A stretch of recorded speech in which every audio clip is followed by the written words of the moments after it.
Hmm. Very interesting. Hope you enjoyed this one. In the Sellavin landscape review on Naruto Shippuden, episode 403, Unwavering Guts. Right now, Kiba and his team, team, and team 8 right now, they're like on the edge right now. They got their ass handed to them by the hidden grass, and who seems to be tougher than they fought and took their scroll. So basically, right now they're trying to do their best to really track them down and get not only their scroll back, but to take the other team's scroll. Like this whole filler episode would have been really good if it was canon. But and remember, this is like what happens after Naruto left the Hidden Leaf and he went off for the tuning, went off for 2 years, and while the others go through the tuning exams. It's a really good filler arc. I like the whole Lee and Shura part, and now it's Team 8, and then there's still Team 10 with Choji, Ino, and Sakura. They're still them, but you get my point. Give credit where credit is due, and I give this a lot of credit.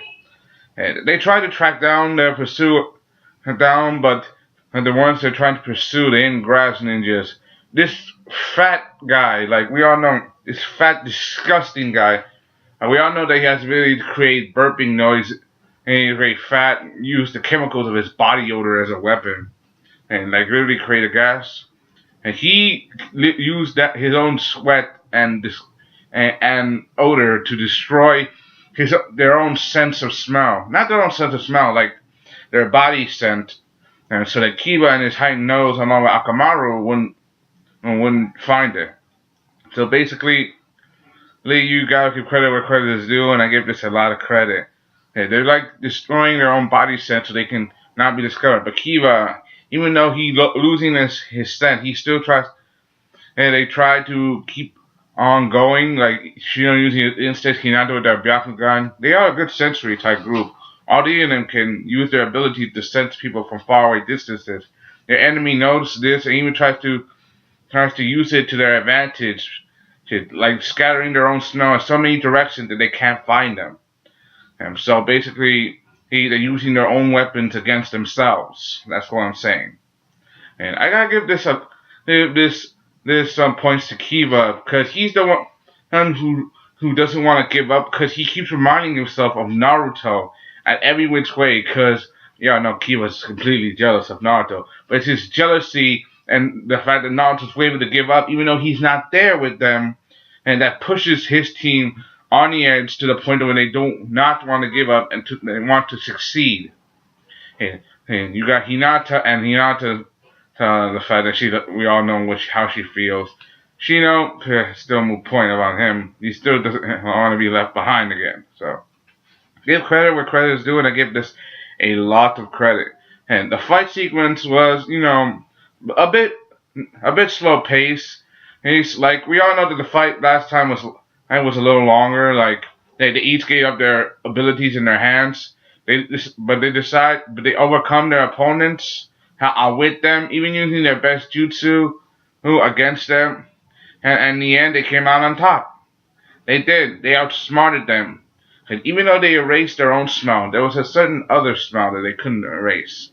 A smell that happens to be a smell that happens to make Kiba reminds himself of Naruto. I'm like Kiba and his whole determination to come Naruto. Oh, he once tried to train so hard. We all got to see a flashback of him training so hard to master an ultimate new ninjutsu. Remember the three-headed wolf, wolf fang over fang, and he tries to do that in every way he can. However, it turns out that at first when he tried to do it, it didn't succeed. Because when it comes to master of the Shadow Clone Jutsu, Naruto's a master because of extraordinary chakra. So basically, Hinata Jinchuriki doesn't have enough to compete with Naruto on chakra level. So he tries to make do what he can. And even going to this old training ground where Naruto would practice the Rasengan and cover it and practice so hard on it that the area smelled like him. He literally wanted to erase Naruto's presence from that area completely by making sure that he ruled he ruled that training ground instead of Naruto. Even though Naruto went there first, he wanted to beat Naruto at everything, including that I own this training ground anymore. So basically, Naruto drove Kiba to become to never give up. It was a good episode. The animation was pretty nice. As a pace, it was a little pace, and everything was, as you expected. And they all came back. They all fought. It was a nice, it was a nice small arc, even though it was just a few episodes, like 2 episodes. I mean, the Shura and Lee, they were at least 3 episodes, like when they first got introduced. They were free, but this one's two. The next one, in the preview, it looks like Neji's team is going to take on the village hidden in the rain. Hey, ninjas. Now, we all know the Hidden Rain is ruled by Pain, aka Nagato, aka Yahiko. So basically, Pain, he's only doing this to make sure that people don't know the Hanzo of the Salamander is dead, and to accomplish any other goal that he can by using these group of kids. But if these groups of kids were chosen among the Hidden Rain and to follow in the Chunin set, that means one thing and one thing only: these kids are not ordinary. I mean, hell, they didn't make it to the second part of the Chunin exam on their wits. That means they got some skill and it could be very dangerous. And we still don't know what the hell Sakura, Ino, and Choji. So anyway, that's all I got to say. It was a good episode. So but the thing is, we got some flashbacks. Even though it's filler, we got some flashback.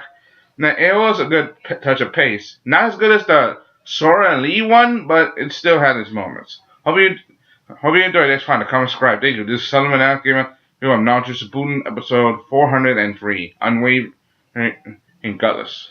So basically, never give up. Bye. Keep on his hater ways.